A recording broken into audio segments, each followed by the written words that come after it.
It is the last months of 1940, the close of a dramatic year in which the pulse of history beat at an ever faster rate. A new type of war burst upon the world as France reeled beneath the blitzkrieg of the German army. France was to crumble to defeat and political collapse in barely a month. A proud, great power descending into a hell of occupation, betrayal, and collaboration. As German soldiers marched in Paris and as the Vichy government of Pétain accommodated the Nazis, Charles de Gaulle rallied the Free French in exile to carry on resistance. The Battle of Britain has been fought in the skies of England, with Hitler's proud Luftwaffe meeting its first reversal of fortune. The Blitz has begun bringing death and destruction on the cities of the United Kingdom. All Britain can do is resist and defy. Amidst the destruction of all they know, the people of Britain refuse to be cowed. Abandoning his plans for invasion, Hitler seeks to weary Britain with an incessant grinding bombing, and to drive Britain to despair by widening the war, surrounding her with ever more enemies. His Italian allies invade the British protectorate of Egypt and bring the war into the Balkans with attacks on Greece. The Greek nation, in bold defiance, resists the invasion and turns the tables upon the Italians in a series of thrusting counterattacks. In America, Franklin Roosevelt wins a third term, promising to keep America from the war. In the coming months, as the war grows even larger, it'll be even harder for the United States to remain apart from the turmoil which tears apart the globe.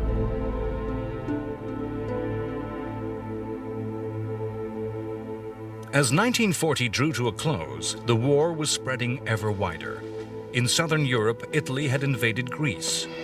The motives behind this invasion were the usual desire for a new Roman Empire and the aggrandizement of Mussolini's fascist state. The battle was fought in the winter of the fierce northern mountains of Epirus. Italy had presented itself as a modern fascist state. Mussolini was proud to review what appeared the army of the future, with fleets of tanks and armadas of aircraft. That strength was an illusion. Italy had neither the wealth nor the industrial infrastructure to create true strength.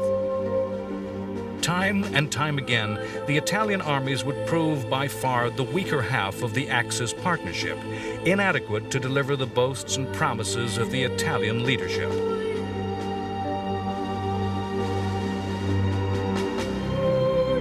Greece was not a powerful enemy, poor, backward, and politically unstable.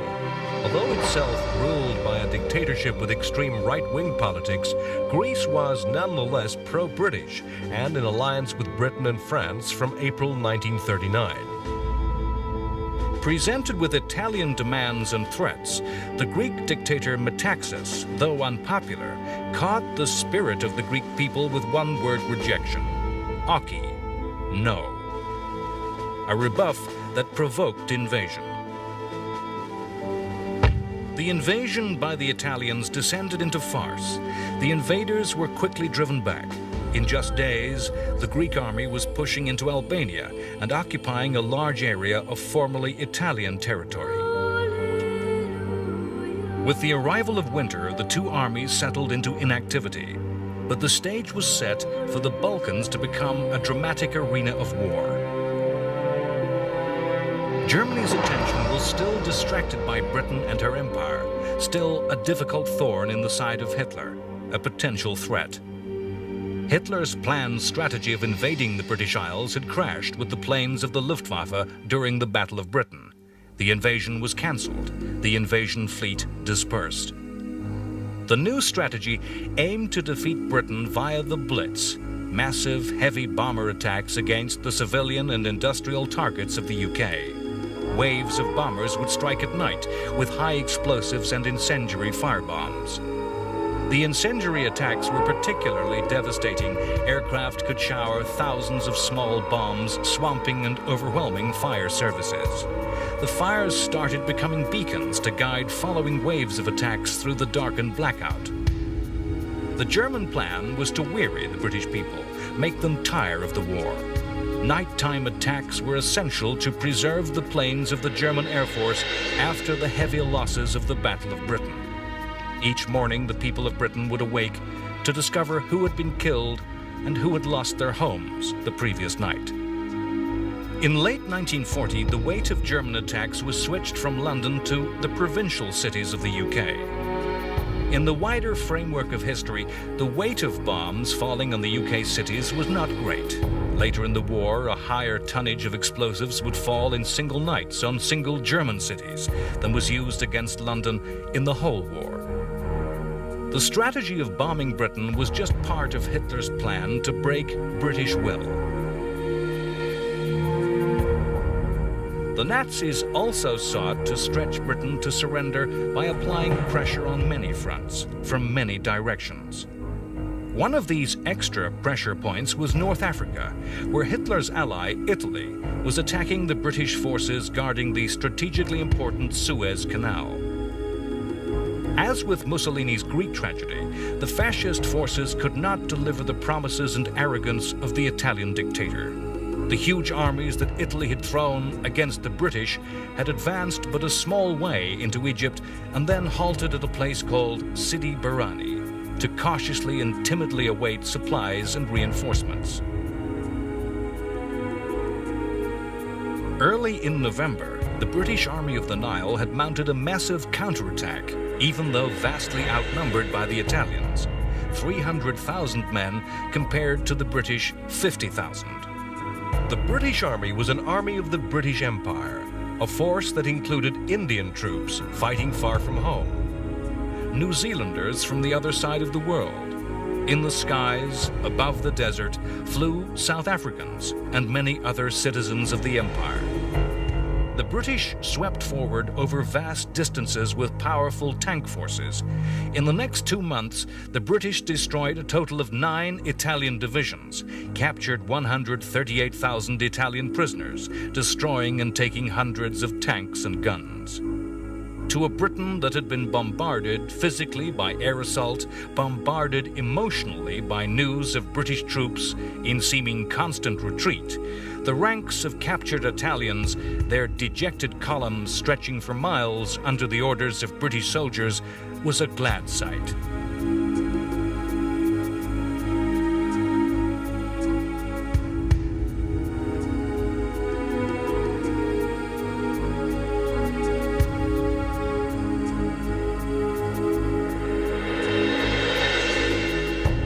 The vast spaces of the desert made for dramatic warfare, a war of movement with open fields of fire and action unimpeded by town, natural barrier, or civilian population. Throughout the fighting in the desert, for all combatants, it was the ability to maintain their lines of supply, not to outrun the lifeblood of fuel, food, and ammunition, that became essential to the success of any advance and the avoidance of defeat. It was because of poor supply that the Italians had halted to await a British attack. It was logistics that caused the British to eventually, in the first month of 1941, bring their advance to a halt. The British consolidated. They had captured towns and ports to hold and garrison. The war in the Mediterranean was spreading, and the British offensive in North Africa was halted for strength to be drawn off to fight other battles against more threatening enemies, to defend more precarious positions. As the British people struggled through rubble of their towns and cities, time and time again, it was to be repeated that the British can take it. The British reply to the German strategy was one of simple resistance and endurance. November 15th saw one of the most notorious and unforgotten raids of this time, when the Luftwaffe destroyed the English Midlands city of Coventry. The city's medieval cathedral was reduced to rubble, and many factories making munitions, engines to power tanks and aircraft and other war supplies were all destroyed. 60,000 of the city's 75,000 buildings were badly damaged in some way. 450 German aircraft made the attack. Only 120 sorties were flown in opposition, and the city had only 40 anti-aircraft guns. Only one German plane was lost. Much history has been devoted to the value of air power in the Second World War. Whether indiscriminate attacks on centers of population were of value, whether or not they were moral. The attack on Coventry showed that a coordinated, focused attack on a relatively small target could be dramatically successful. This was no mass arbitrary terror raid, but one coordinated with radar guidance by the Germans. Specialist Pathfinder squadrons came first, designating the target with highly accurate incendiary attacks that started fires to guide the following planes. A terrible truth is that it was known the raid was coming, but no preparation could be made. The raid was discovered by the reading of the messages transmitted by Germans in the highly secret Enigma machine, code broken by the British Ultra system. The agonizing decision that had to be made was when and when not to use this intelligence. The use of this most secret intelligence was never discovered. The Nazis never believed their deepest secrets could be read, never realizing Enigma was a broken weapon. To use everything would be to ultimately compromise the secret of Ultra. To preserve the source meant sacrificing British and Allied lives. Coventry became a stepping stone in the escalation of the inhumanity and savagery of war. The RAF would revenge Coventry. Britain had no means of striking back at Hitler. The Germans held the strategic initiative, and every move would be of Hitler's choice. British Prime Minister Winston Churchill knew that the only path that led to British victory, rather than simple survival, was involving the United States. And all British diplomacy was to this end. President Franklin Roosevelt had resolutely attempted to keep the United States neutral. Though Roosevelt had won the 1940 election on the promise that his country would not go to war, the American president realized that the gap between the Axis and America was widening, that a world dominated by the fascist powers was not a world to which America belonged. In a broadcast to the American people at the close of 1940, Roosevelt declared his belief that America had to play a part in the war, that the United States should become the arsenal of democracy. There is less chance of the United States getting into the war if we do all we can to support the nations defending themselves than if we acquiesce in their defeat. And that the United States should support all those who struggle to preserve the four freedoms: freedom of speech, freedom of religion, freedom from want, freedom from fear. As Britain and America moved closer together, Hitler's ally Mussolini was proving more and more of a weakness than a strength. The fighting in Greece had proven disastrously humiliating, with the Italian invasion thrown back in retreat. Catastrophe loomed in North Africa, threatening the loss of the entire Italian North African colony of Tripoli. The failures of the Italian armies in these campaigns were to be key events in the war. The list of Italian defeats went on and on. On January 4th, 1941, the fall of the Libyan fortress and port of Bardia brought the surrender of 45,000.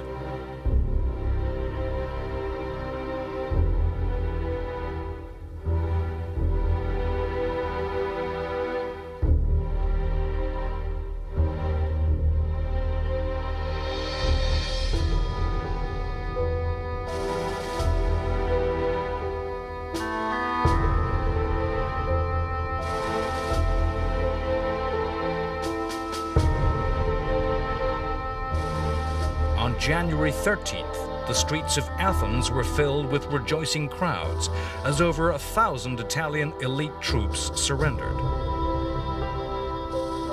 In Africa, a remote backwater of the war, a British army from Kenya invaded Italian Somaliland and threw the Italian forces into retreat. On January 22nd in North Africa, when Australian troops took the vital supply port of Tobruk, it was for the Italians as if Dunkirk had fallen. Everywhere, The new empire of Rome was crumbling away. The long catalogue of Italian failures led to a cry for help within the Axis alliance. As Italian soldiers were queuing to surrender to the British and Greek forces, Mussolini was meeting Hitler. The surrenders and the defeats humiliated Mussolini, whose regime and fascist movement was older than Hitler's Nazi Germany. Mussolini regarded himself as the senior partner in the Axis and was now forced to ask for help. Hitler agreed to use German forces to rescue the Italians.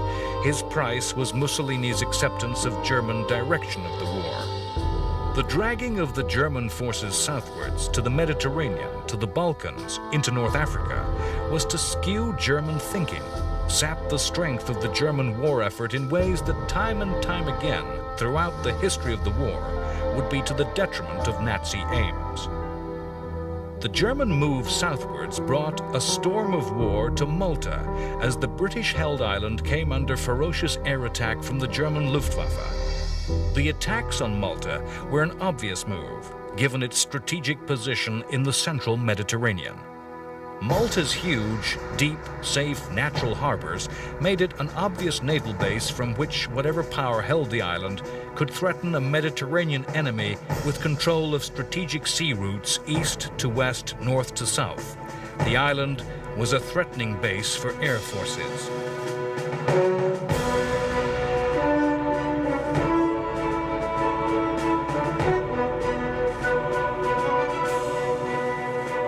Britain had controlled the island for over 100 years and saw their colony as central to their Mediterranean strategy.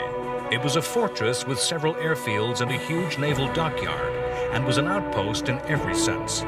Only 95 kilometers from Italy, yet 1,600 kilometers from the nearest British base. The Axis alliance sought to destroy Malta from the air. That they never succeeded in neutralizing the island proved fatal to their strategy.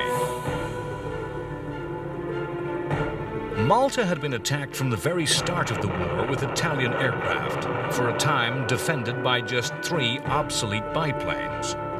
When the war spread to North Africa, the Luftwaffe arrived in Italy to assist the fighting. From January 1st, 1941, air raids began. For the next 7 months, there was to be just one 24-hour period in which no air raid was made. Twice as many bombs as fell on London during the Blitz were hurled upon Malta in just 2 months. The aim was to starve the island into submission. Incessant raids drove the island's civilian population of over 250,000 to live underground. A blockade by Axis air forces prevented Britain sending convoys of ships with supplies of war. The siege was to last for 2.5 years. Malta had been captured for Britain by the navy of Lord Nelson. Late 1940s saw a classic naval action in that Nelsonian tradition. A daring attack was made against the Italian fleet as it lay at anchor in the southern Italian port of Taranto. The Italian Admiralty had tried to avoid action, fearing to risk their great ships. The British tradition of seeking battle at sea, to go right at them, was continued as 3 fascist battleships were destroyed and the dockyards severely damaged. Torpedo bombers made the attack from an aircraft carrier that had approached stealthily, in secret. Taranto was a lesson in tactics observed in Japan. The war in the western desert of North Africa was to be a war of dramatic seesaws of fortune. In 1941, in February, the Italian appeal for German help in their desert campaign was met with the creation of a legend.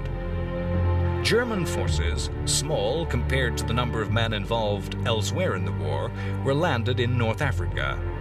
This was the Africa Corps, the commander, Erwin Rommel.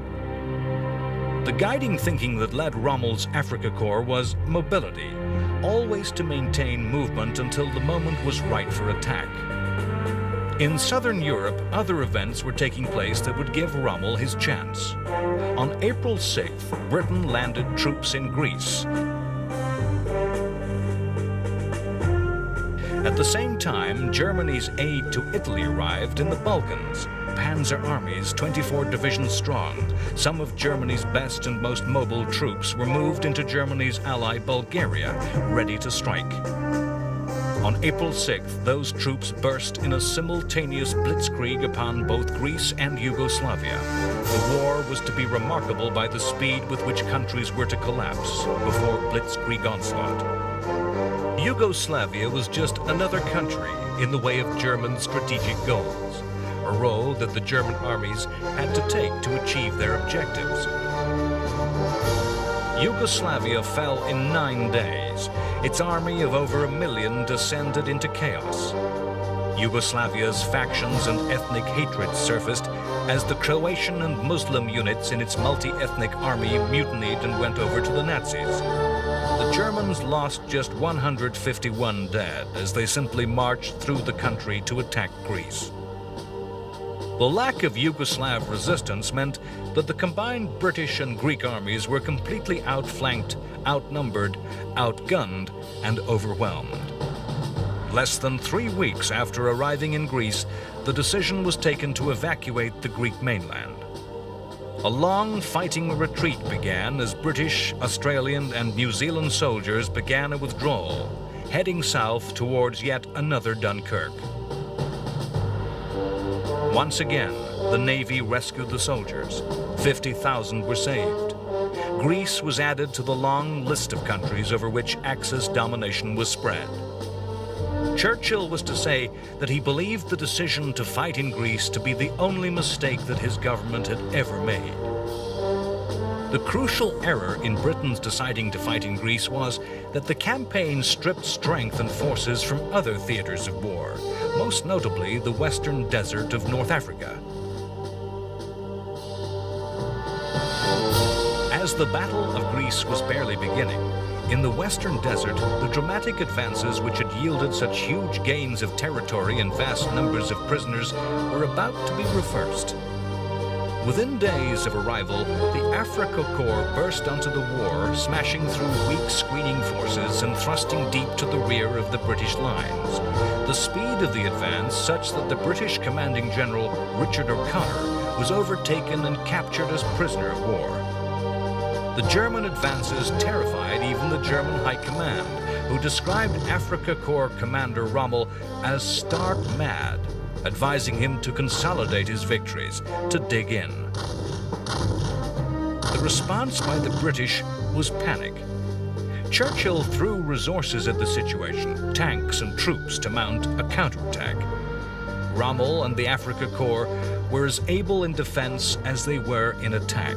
The British attacks were driven back.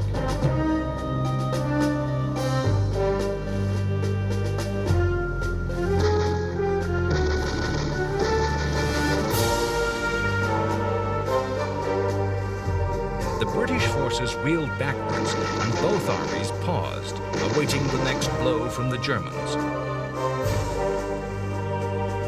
British panic as the offensive turned to defeat brought the first of a series of desperate changes of command as Churchill sacked General Wavell, his commander in the Middle East. In the coming year, British general after British general were to pit their wits against Rommel.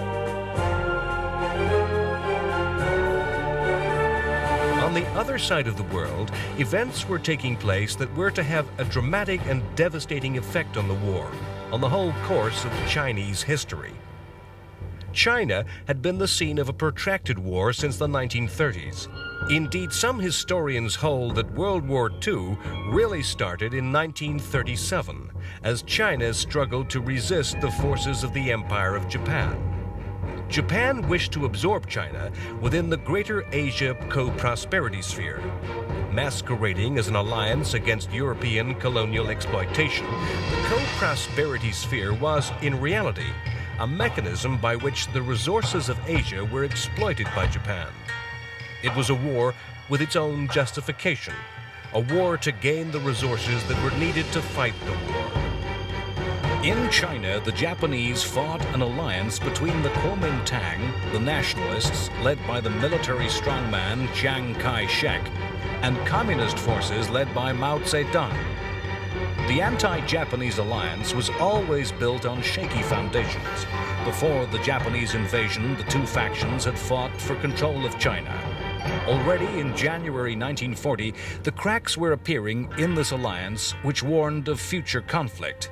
The communists were developing a new way of war in fighting the Japanese, the theory of revolutionary guerrilla war. The war of fighting was corresponded by a war of words, of politics and diplomacy. In the early part of February 1941, Japan issued ominous threats. The expansion of Japan into the territory of its neighbors was always cloaked in the morality of anti-imperialism. On February 24th, the Japanese Foreign Minister Tosui Matsuoka said that Japan has a natural right to the Western Pacific and Australia. The white races must cede this area to the Asiatics. We have a natural right to migrate there. In the War of Words, Winston Churchill once more used his weapon of choice in a passionate appeal to the United States. We shall not fail or falter. We shall not weaken or tire. Neither the sudden shock of battle nor the long-drawn trials of vigilance or exertion will wear us down. Give us the tools, and we will finish the job. Already, the United States was supplying some of these tools. Under a policy called cash and carry, U.S. weapons bought in the U.S. and carried in U.K. ships were held not to violate U.S. neutrality. And the agreement to exchange destroyers for bases was easing the position in the battle for the Atlantic.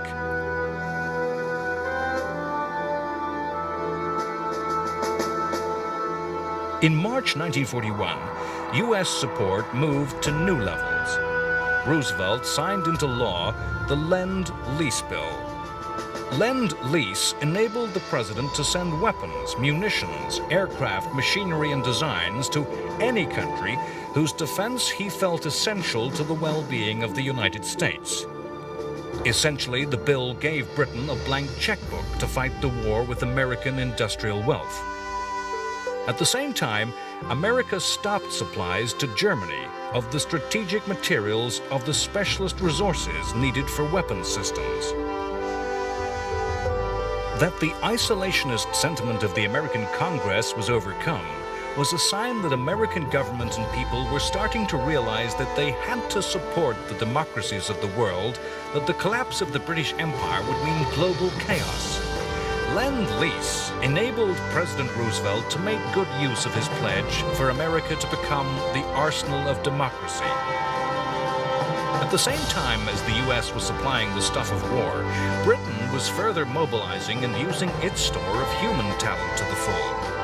The mobilization of women was essential to the British war effort, and the British government used its powers to conscript women into industry. Women were drafted into all areas of industry and transport, into previously exclusively male preserves.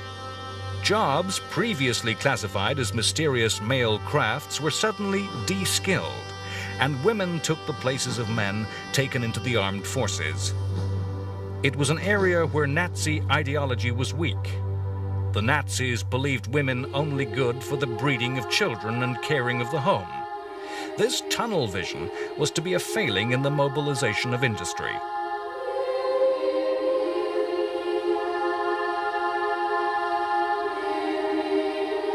The spring of 1941 once more saw the resumption of heavy air attacks against Britain's cities, continuing the policy of terror against the British population. Once again, this psychological attack upon the will of the British people was spun into reverse by the British media, as both Buckingham Palace, the home of the British royal family, and the Houses of Parliament were hit.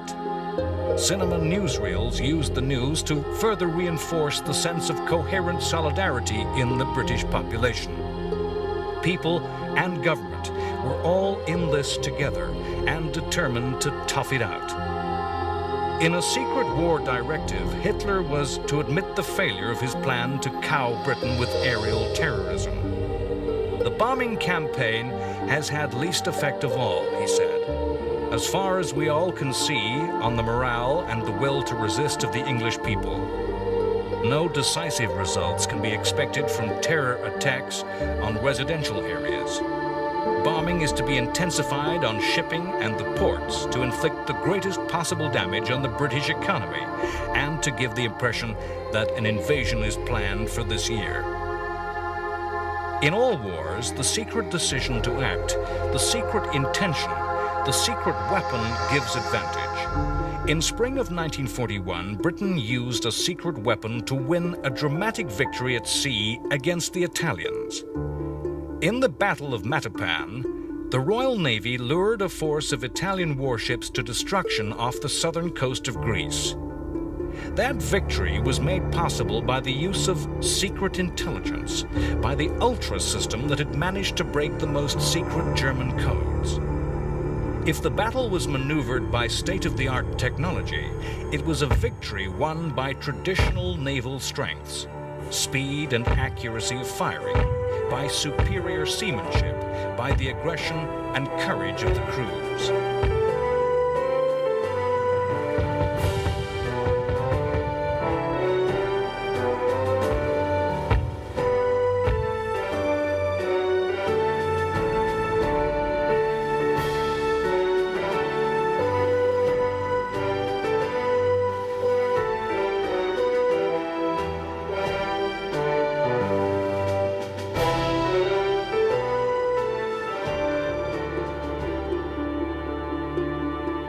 On May 10th, one of the strangest episodes in the story of the war occurred.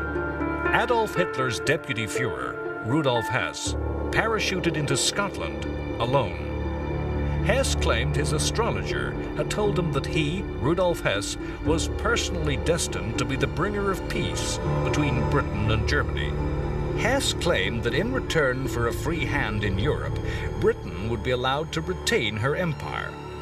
The offer was rejected, and Hess was to spend the rest of his life in captivity.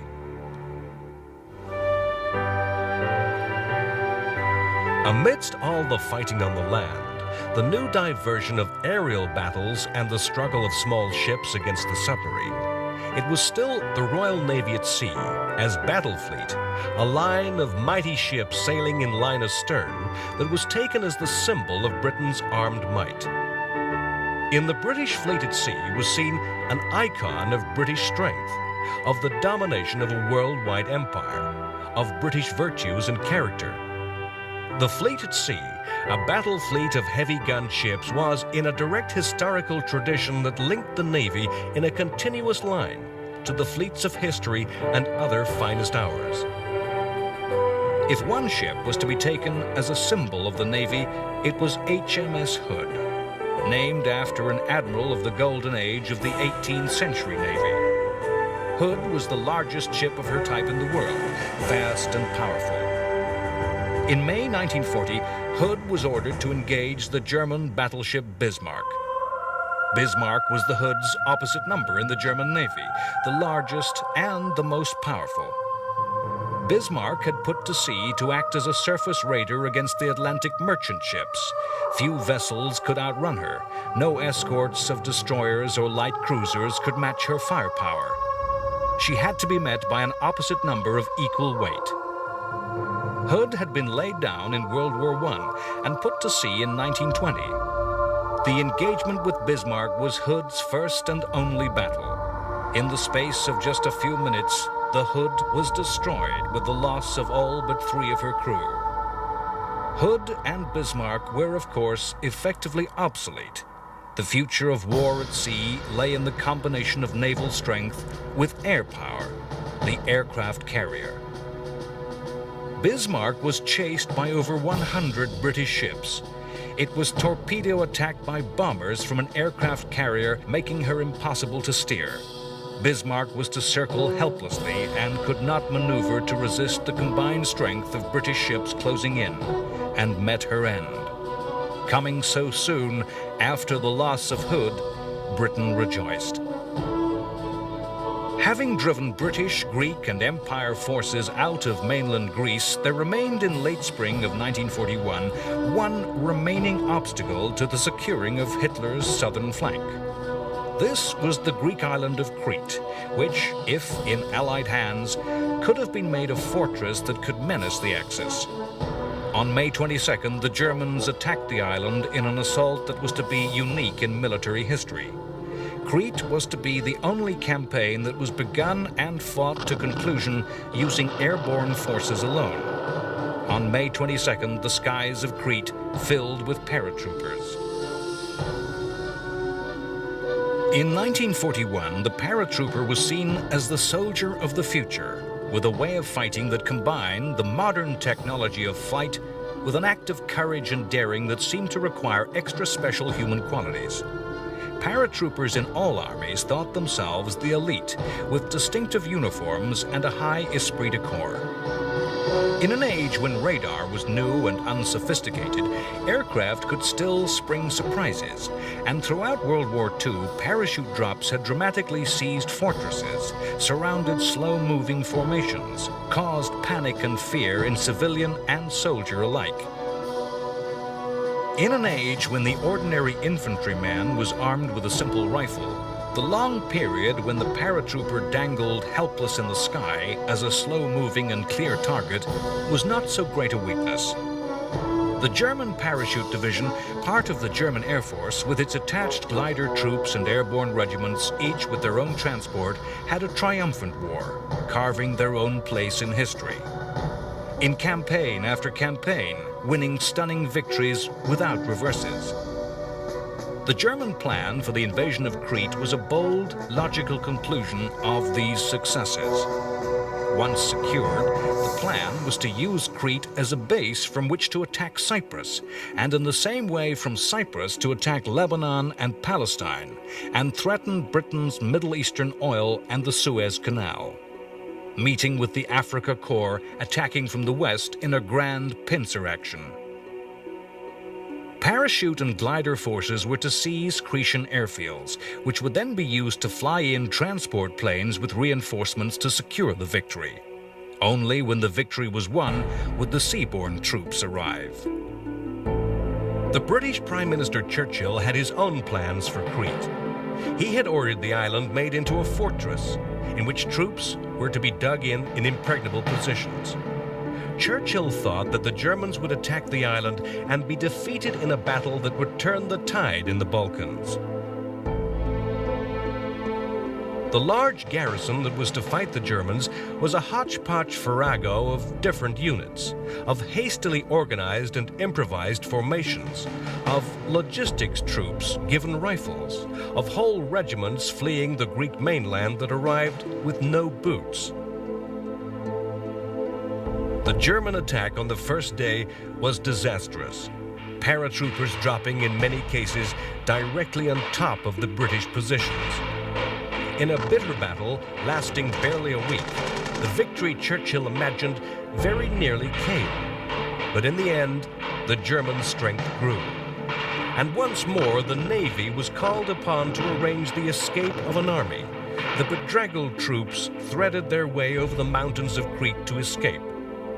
However, German losses in Crete were so high that the parachute forces were never again used as an independent force.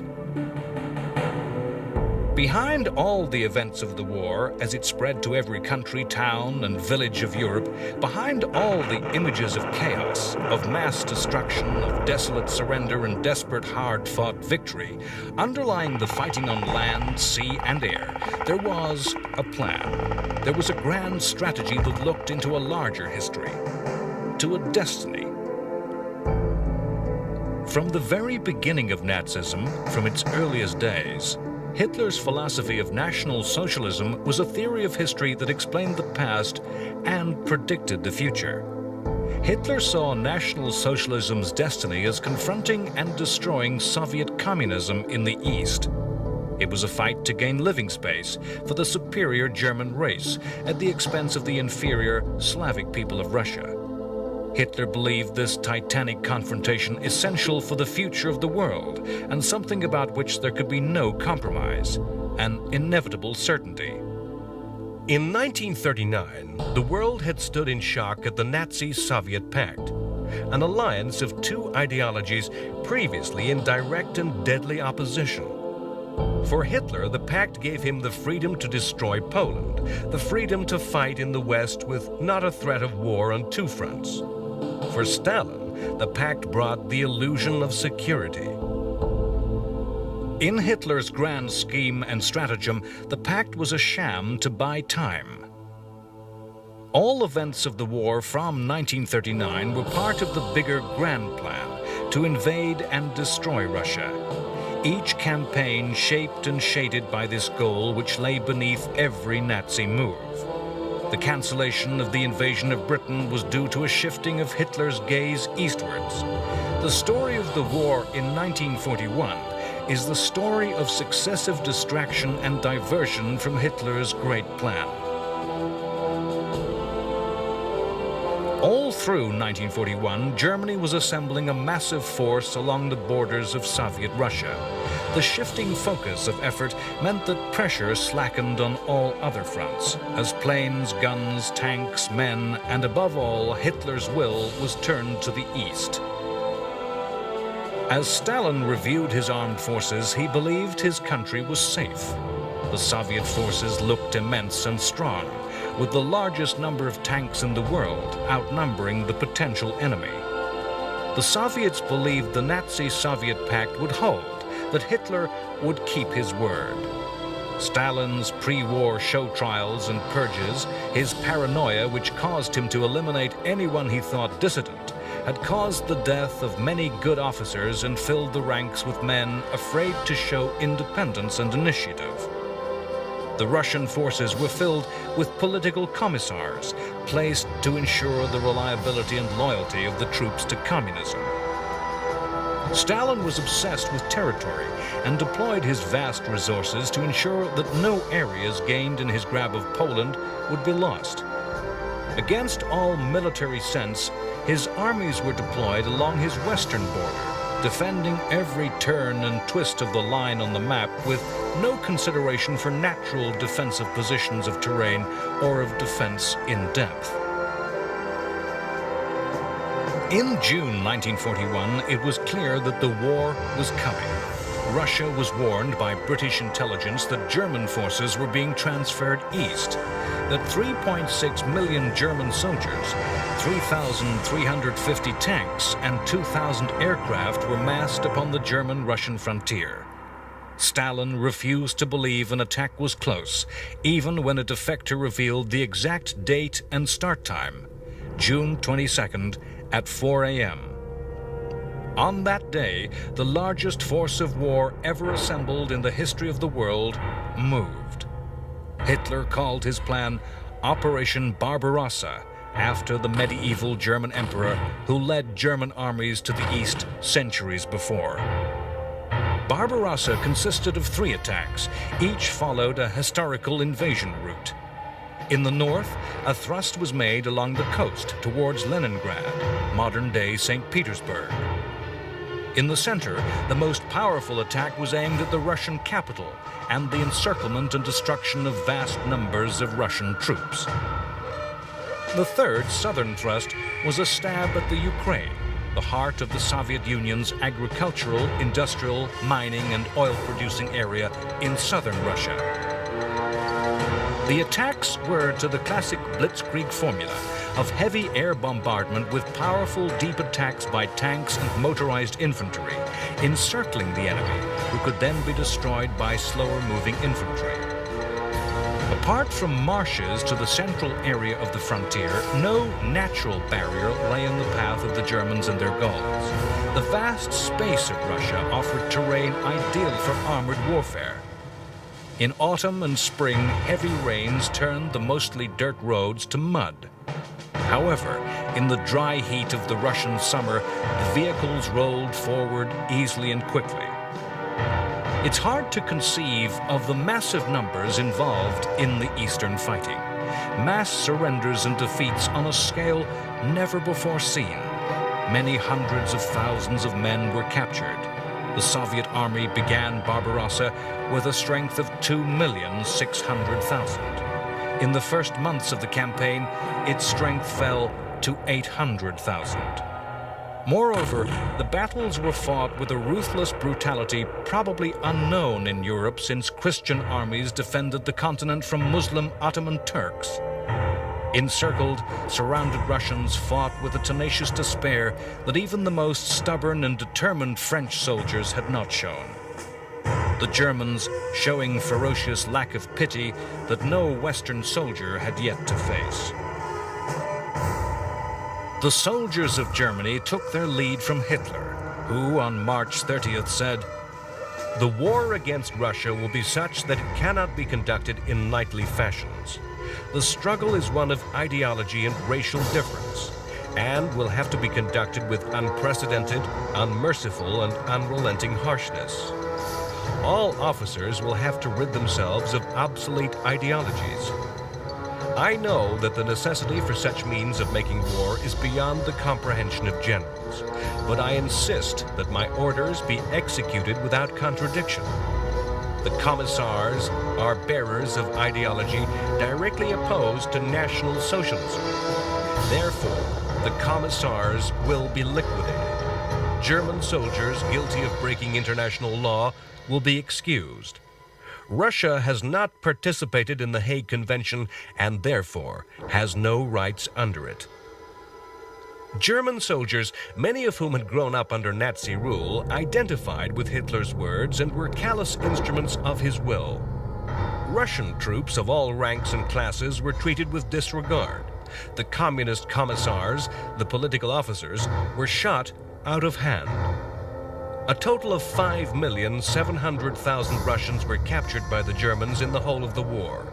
3,300,000 were to die in captivity.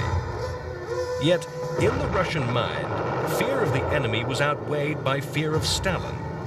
Generals who failed were shot as traitors by the Russian secret police. Rather than save their forces by tactical retreat, Russian generals would rather await surrender and annihilation.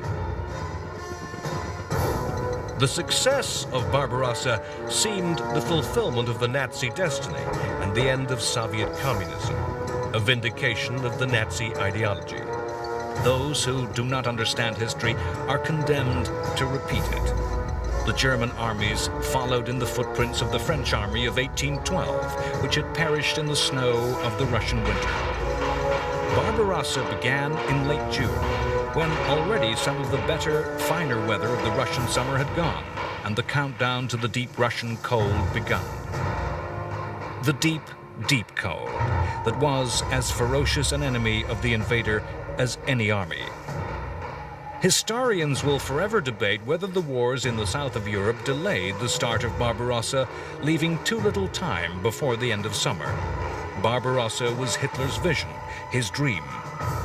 In the twists and turns of the timeline of events, of possibilities, ifs and maybes, it's fascinating to contemplate an alternative course of history. As Hitler's 153 divisions of nearly 4 million men forged eastwards, in North Africa, Rommel's Africa Corps prepared to mount an invasion of Egypt, but with a fraction of the vast numbers in Russia. Had but a small share of these troops been given to Rommel, his strength would have overwhelmed the British, and his victory would have probably forced Britain to make peace. The implications of what might have been are frightening to contemplate. But in September 1941, the Nazis had no thought for any other future, any other than that which led into the vast spaces of the East. In September, Hitler's army marched ever eastward with triumph and certainty. A month later, the first snows of winter were to fall.